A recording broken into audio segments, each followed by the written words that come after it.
విశ్వాసం పుట్టిద్ది నీ శరీరం ద్వారా. అప్పుడు నువ్వేమంటావు తెలుసా? లైవ్ ఎగ్జాంపుల్ నేను చెప్తాను, నా స్టోరీ నేను చెప్తాను మీకు. ఇప్పుడు ఏం చేశానంటే నేను దేవుడి కొరకు నేను ఏదైనా చేస్తా, దేవుడి కొరకు నేను ఏమన్నా చేస్తా, అరే దేవుడి కొరకు నా కిడ్నీలు అమ్మేస్తా, ఆవురా నువ్వు అని అన్నాడు. అరే నువ్వు నథింగ్ రా, నువ్వు ఒక్కడు వెళ్తే ఏమీ చేయలేవురా నువ్వు బతుకులు.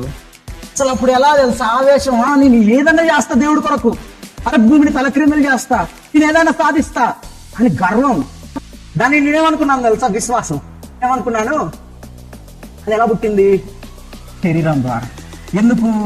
చేయగలుగుతా కాబట్టి. ఎప్పుడైతే ఛాన్స్ లేదు అక్కడే నువ్వు నమ్మాలి, నీకెక్కడైతే సోర్స్ లేదో నువ్వు అక్కడే నమ్మాలి, నీకెక్కడైతే ఆధారం లేదో నువ్వు అక్కడే నమ్మాలి. అది ఆ విశ్వాసం అక్కడ నీకు దృఢపడితే అది నీ పరిశుద్ధాత్మ ద్వారా ఏర్పడిన విశ్వాసం.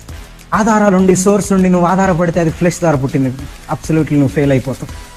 ఏం చేశాడు తెలుసా? నన్ను అండకేసి తప్ప తప్ప తప్ప తప్ప బాదాడు, ఈడ్చి రూమ్లో ఇసిరేసాడు, నన్ను డోర్లు వేసాడు, అన్నీ నేను సంపాదించే సంపాదన నేను చేసే అన్ని క్లోజ్ చేసేసాడు.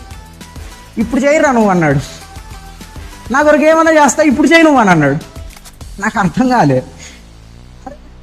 మొత్తం క్లోజ్ చేసి చేయమంటే ఎలా చేస్తా? మరి ఎగిరావుగా చేస్తా అని, మరి ఎగిరావుగా నేను చేస్తా అని. దేవుడైనా దేవుడు ఎప్పుడైనా ఆయన క్రియలు ఎలా చేస్తాడంటే త్రూ కృపలో నుంచి తీసుకెళ్ళి చేస్తాడు నీ జీవితంలో.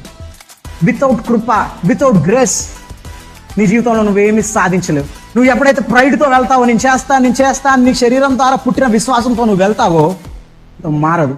నువ్వు ఇంకా అదే భ్రమలో ఉంటావు.